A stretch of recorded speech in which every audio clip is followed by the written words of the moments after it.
Welcome back to Barnes & Music. My name is Barney. I'm a classical composer and founder and director of Barnes & Music.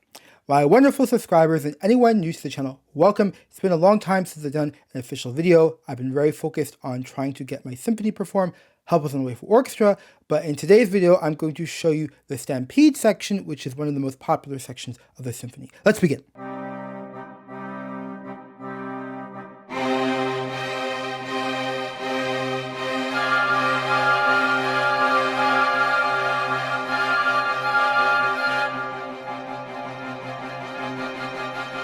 So this symphony is not technically programmatic, meaning there's not an official story that you're supposed to know about in order to enjoy the symphony, but just to help market the symphony and just make it easier to talk about it, I have given certain names to sections. So this section I call the Stampede, which I'll be explaining throughout. So notice it kind of feels like you're stalking the bushes like a tiger. And part of the beauty of this chord is what we call the orchestration. What's the orchestration? So listen to the trombones and listen to the oboes and listen to the clarinets all together. And notice that kind of like, I can't put into words, but it's a kind of a dark, cool, calm quality, but it's almost too calm, like something bad is going to happen, okay? And this is what we call orchestration. And I actually composed this symphony first in America before I had a good level in harmony and orchestration, and then I moved to France. I lived there for 5 years, so I could get better, and this is the revised version, of course.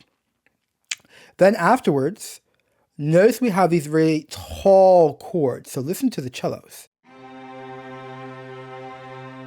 In those octaves, the bassoons. Right? Listen to all the strings. Notice how it's just boom, boom, boom, boom. Okay? Then later, when the woodwinds come in, listen to just the woodwinds.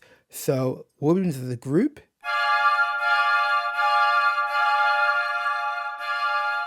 And here, let's just break it down. So listen to the flutes, the oboes, clarinets, all the woodwinds. Something kind of calm and desperate. Listen to the strings.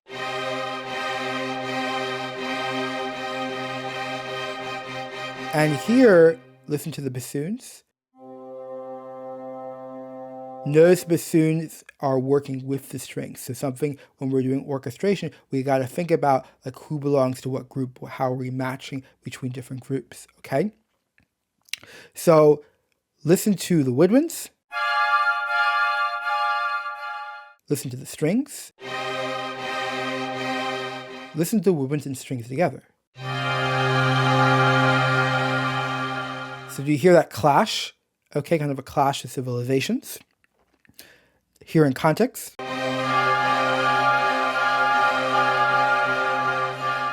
So notice I have the woodwinds kind of pushing, the upper woodwinds pushing against the strings. So this is clash. Listen a little bit longer.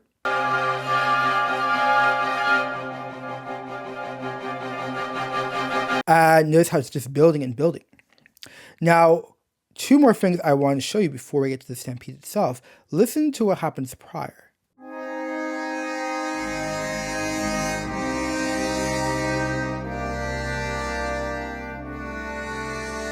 So notice how the music feels really expansive and kind of slow and methodical, almost relaxing, but you know something bad is going to happen, okay?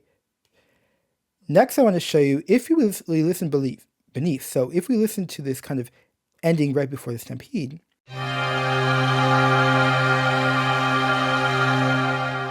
notice beneath, it stays the same. So we have the cellos, just a C, okay? Notice the opening of the Stampede. Listen to the trombones.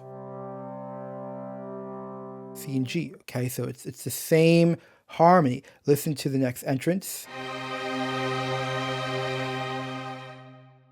It's the same. On the surface, it seems different, right? We have the woodwinds come in, and it's a different chord. Listen to just the woodwinds. That's the strings. All together. But really underneath the surface, the waves, the ocean, it's still the same. Now let's listen to the Stampede starting from 186.